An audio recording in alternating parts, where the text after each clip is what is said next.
Good morning and welcome. It's Monday, June the 30th, the hottest day of the year so far, both inside and out of the Labour Party. My name is Sam Coates of Sky News. And I'm Anne McElvoy from Politico. A partial U-turn on the welfare reforms has created yet another black hole worth billions in Rachel Reeves' accounts. Some of the highest rebels, like the Select Committee Chair Meg Hillier and the former Cabinet Minister Louise Haigh, have signalled they are happy enough to vote with the government now, but Vicky Foxcroft, who resigned in protest at the bill, is not. Up to 60 MPs could still vote against Keir Starmer's disability and welfare reform plans tomorrow, and the government has yet to publish the fine print of the concessions. This is high stakes. The Mayor of Greater Manchester and eternal leadership hopeful Andy Burnham called it a 50% U-turn that creates a two-tier system for the disabled, and said he hoped MPs would still vote against the whole bill. But that's a very, very different approach from fellow leadership hopeful Angela Rayner, who is credited by the rebels for sealing the compromise deal that's got most of them on board last week. Let's dive quickly into the arithmetic here. Even if all 60 remaining rebels vote against the government, it wouldn't be enough to defeat the bill. It would take a minimum of 83 Labour MPs joining all opposition parties to defeat the government. But as the Prime Minister scrambles to explain what just happened, winning tomorrow's vote doesn't feel very much like a win at all. And this in the week of his first anniversary of entering Downing Street as Prime Minister. Sam, it sort of puts the cake with the candles on it a bit in the shade, doesn't it? Yeah, you don't get the sense that they're putting up the bunting in Downing Street. Before you get going, Anne, just one detail. So here we are at a moment of kind of high importance for Keir Starmer and notional celebration. But do you know what he's actually doing today? You and your Monday morning test questions. Hang on. Well, we've got Liz Kendall in the Commons taking the flak for the U-turn there as the Welfare Secretary, Bridget Phillipson for Education, doing an announcement on nurseries, but I don't think he's at that. All right, go on. I don't know where he is today. Well, the only public event we've got in the diary for the Prime Minister is him recording a parenting podcast. I mean, that's it. I mean, what's even weirder, Anne, is that I know Downing Street wants to be talking about the 10-year health plan published on Thursday, but there isn't even an announcement today on that. So we're not going to be doing that in any particular volume. So what I'd read from that is that Keir Starmer is actually building in quite a lot of time in his diary to handle the crisis in his own party. And there are lots of things that he needs to do over the next 24 hours. The biggest decision that we don't yet know the answer to is what sanction, what punishment will Labour MPs who still vote against the bill tomorrow face? Will they have the whip withdrawn, or will it be something softer? And this really, really matters, because all of this row is really going to the heart of the question of how much the authority remains after what's happened. How much authority 1 year on does Keir Starmer actually still have? Maybe he can discuss that on the parenting podcast, because it's a question I've been asking myself for about 23 years. But anyway, we know the details of the welfare U-turn will be outlined to MPs today, and the changes to PIP, to that personal independence payment, will now only apply to new claims from November 2026. That is controversial enough. And plans to cut the health-related element of universal credit have also been overhauled, with all existing recipients to have their incomes protected in real terms. So you can pretty much see what's going on here, Sam, which is to give more protection, more insulation to those already in the system, the better to bring in the changes when I suppose you could claim that you'd given plenty of heads up about it. And other details of a review of the PIP assessment will be led by the Disabilities Minister, Sir Stephen Timms, co-produced, is the language here, with disabled people. But critically, the details of the Timms review won't be around until autumn 2026. After the bill has become law. So, in effect, MPs are going to have to decide whether or not they back the bill just on the terms of reference of that review, not on its conclusion. You have to say the sequencing here is looking pretty messy. Well, frankly, and this is our main story today, apart from anything else, there isn't a huge amount going on in politics beside this, for the reasons that we just outlined. There are two particular areas of concern, I think, flowing from everything that's happened in the last few days. One is the PM's credibility and authority over his own side, and from there, his ability to get things done. So we'll talk about that. And the other is the reputation of the government in the eyes of the market, who are watching closely as the black hole, which already stood at £1 billion for that winter fuel U-turn a couple of weeks ago, just get bigger. But I think we want to both start with how the Prime Minister has been talking in recent days about these changes and the case for the defence that they make in comments that the Prime Minister has been making in the last few days and printed over the weekend.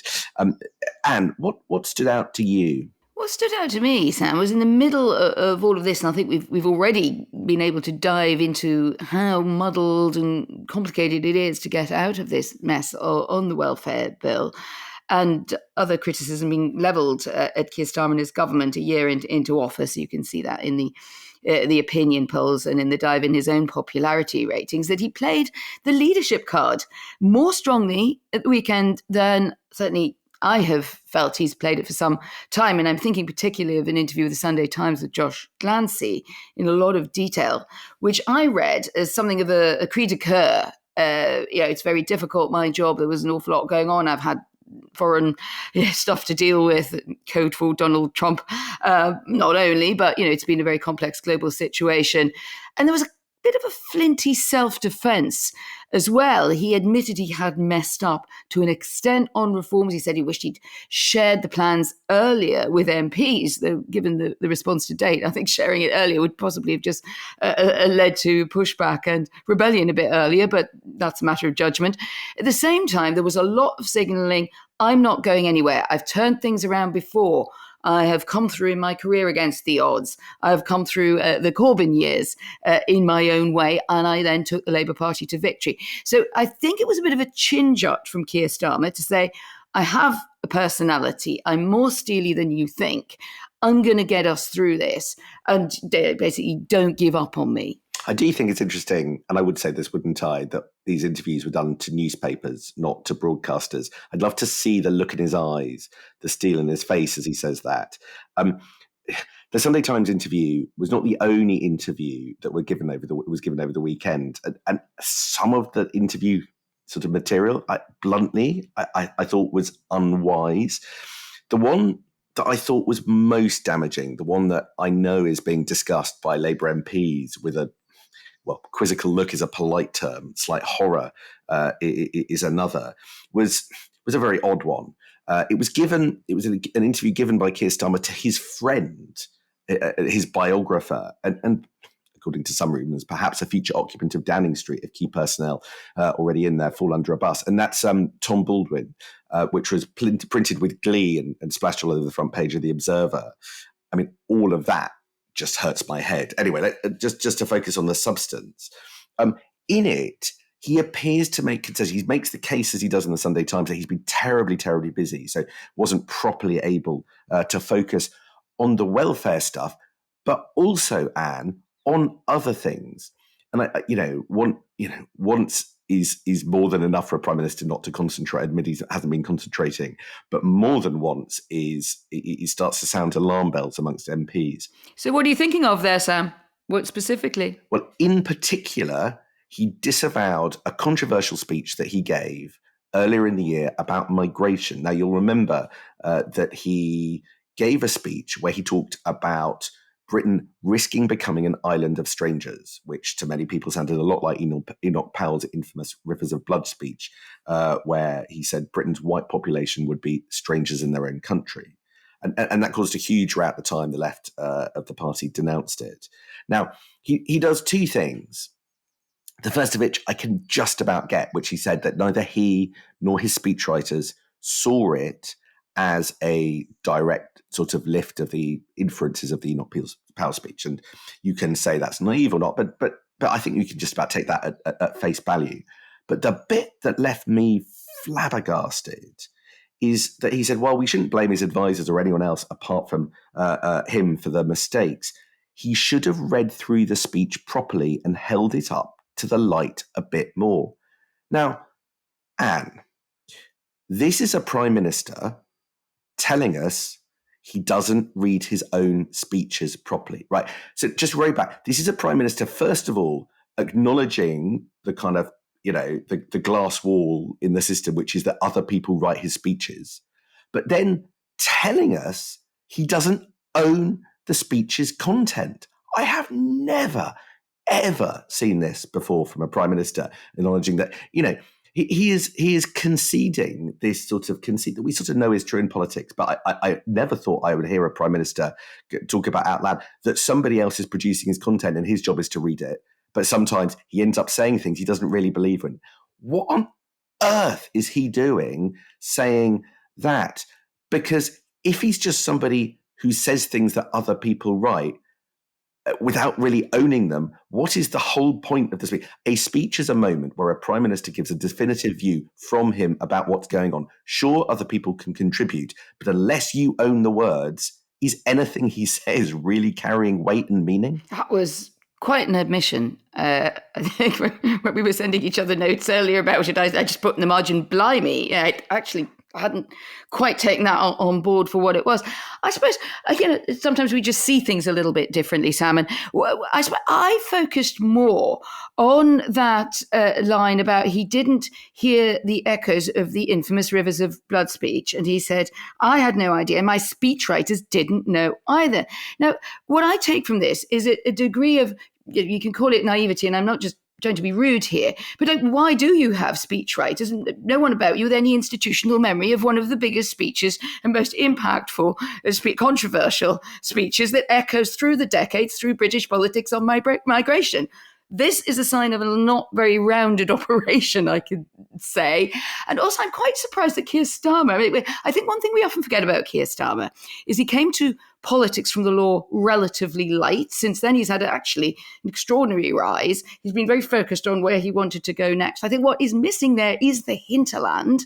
And you see it in that quote. I don't know many politicians who are book learning politicians who would not know about that speech. But even the use of the word island, which I picked up on at the time in a column, it's always been a bit of a language of the right. Why not just say country? It's always been a bit of a we are an island. What are you doing here? Sort of tone on immigration, and that echoes to me what you've just said. That, I think, leads you into that world where you think, is he absolutely secure on his handiwork here about how speeches are constructed if there's a reference in them that someone, if it's not him, isn't told to go off and check it out? That really, the two things struck me together. There's another thing, and it's something I heard before this week, and I've been having a lot of conversations all this year about whether or not the government can get the economy growing, whether or not we're going to get growth. And one of the things I was told is, all this year we've had pretty punchy assertions from Keir Starmer about growth. He's given speeches about that as well. And what one Labour person told me was, because there hasn't been all the follow through, I have to be said, on what the Prime Minister said, is they said that Keir Starmer's advisor on growth and the speechwriter for that is far more punchy than most of the rest of the operation. In other words, again, the Prime Minister reads out words that he probably doesn't disagree with, but represents further than the government machine collectively is able to deliver in terms of policy. So this speech, this interview actually represented for me the second time I'd heard effectively that the words as delivered by the Prime Minister didn't match the confirmed intent and policy direction of the government. And I just find that all wild. It does look like there's going to have to be some form of reset, and it's perhaps easy to sit here and in journalism we sit to an extent in the cheap seats throwing the beer bottles, and I'm sure people work very hard around Keir Starmer in Downing Street, but it doesn't sound like this is all cohering, as you say. The kind of ultimately the victim of this is Keir Starmer, because he can't put across his message clearly. It doesn't seem aligned, as you point out, with the policy. And just a sort of question for you off the back of that. I mean, I noticed a bit, there was an absence, I thought, of Rachel Reeves and mentions of Rachel Reeves. They may have crept in here and there, but it didn't sound, sometimes they have acted sort of together, Starmer and Reeves, like a sort of gentleman's retailer. There wasn't that sort of sense about Keir Starmer talking that much about this. I'm not meaning to suggest that He's going to ditch his Chancellor immediately or anything like that. But I think that's come a bit off track. Are they delivering this policy together or not? And I wonder what you made of that, because I know you follow the Treasury closely, the U-turn that we discussed on welfare at the top of the podcast. This is going to be costly. We're still, I think, totting up what it's going to mean. But what do you think it means for the relationship of the PM and Chancellor? I have to say, Anne, behind the closed doors of the Parliamentary Labour Party, as we revealed last week, I think that the Work and Pension Secretary, Liz Kendall, has done a pretty good job with a wink and a nod convincing Labour MPs that the disability reforms are really the responsibility for that, and the way that they were done in quite short order ahead of the spring statement is the responsibility of Rachel Reeves. For the Treasury's part, all the way along, all the way back to the spring statement in March, when the disability reforms were first outlined, in public, the Treasury has denied really authorship and responsibility for it and wanted to distance themselves. So yeah, it was striking, because when we did the winter fuel U-turn, Rachel Reeves very much owned that. She was the one giving the interviews, announcing that. But now we've got yet more of a black hole. She has gone submarine, but behind closed doors, as we said last week, and as there are accounts in the Sunday Times, she has been phoning MPs. Not all of those conversations feel like they went particularly well. But the question, I think, now is whether or not I think they have managed to convince the rebellion to or reduce the rebellion to below that critical 83 mark. But I think that the taste of blood that many Labour MPs will have felt in the last few days, that now MPs are blooded and have rebelled once and critically can no longer expect preferment and to go up the job if they go up the ministerial ladder. I think that then leaves a whole bunch of people potentially in a situation where they rebel over other things in this space, like the two-child cap, if that's not U-turned, and that causes further problems for Keir Starmer down the line. I think that's exactly the trickiest area for the Prime Minister, because if he allows any more unstitching of this bill, or even probably what he's going to have to do to get across the line tomorrow, he casts doubt on the message that I think he's been trying to put across at the weekend. I am really in charge, the buck stops with me, etc. I do have a direction of this government. I know what I'm doing, stick with me. It's very uncomfortable if then, as soon as he's at the mercy of events, we just see reversal. And I think he can't find a language to talk about that. I think he's trying to say, this got messed up. In effect, he's saying I was busy abroad. I mean, in some ways, it might have been better to just say that. And I think that the attempt to say, I wish I'd told people earlier, etc., is a bit like, hey, Sam, I've got really terrible news for you. I wish I'd told you 3 months ago. Is that, I think, is a tricky thing for him to get round. I suppose now, as you say, the backbenchers have got their blood up. We'll see if he's able to sort of get their loyalty back. Maybe the summer break will give him a chance to do that.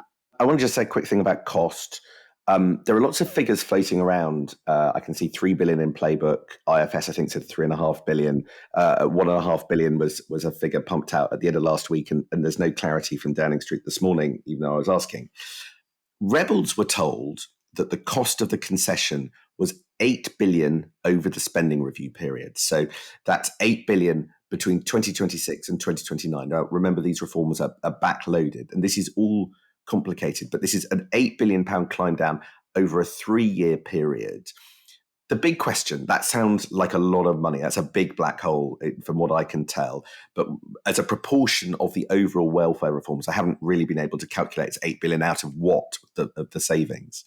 But whatever, the question now is, given that the government has now made 2 U-turns in a month, the worry in the markets was always, can Keir Starmer and Rachel Reeves hold the line against their own side? Or is there going to be a concession every time the Labour Parliamentary Party complains about something? So I was talking to one of my key figures in the markets just about what the mood is. And they're very, very alert to what's going on. One of them told me it feels like Groundhog Day. They sounded all sorts of other warnings. They said we could be about to have a growth shock. There could be negative growth in Q2. They said that everybody can see that the amount borrowed by the government in something called the central government net cash requirement, which is not the figure that we look at for the fiscal rules, it's a different one. That is so far this year, £18 billion higher than expected. Now, that might iron out over the course of the year, but that's a bigger figure than you would normally get. They said market reaction hasn't really kicked in because there's just been a lot going on with Trump and Iran and all of that kind of stuff. But the markets are very, very carefully watching what this government does and whether or not it can stop entitlement and benefit bills just spiraling out of control. And they are less sure than they are. There are some things in the government's favour. It has learned from the Liz Truss debacle. But I do think the one thing that could absolutely crater this government is if yields start going up and with it mortgage payment, because that is doing a Liz Truss, which was the foundational promise that Rachel Reeves said would never happen. And, they're playing with nitroglycerin over this. I don't think we've seen anything near the end of this story. I think the row over welfare and benefits and disability cuts is the beginning of a new chapter in the Starmer premiership, and it is not the one with which he would have intended to start his second year in the tone that we've been discussing. But should we watch this space and see how it goes forward into tomorrow? It is. That was a very serious 20 minutes. The alarm's gone off, bringing us to a close. But we will see how the government fare today. Thank you very much indeed, Anne, and I will see you tomorrow. See you tomorrow.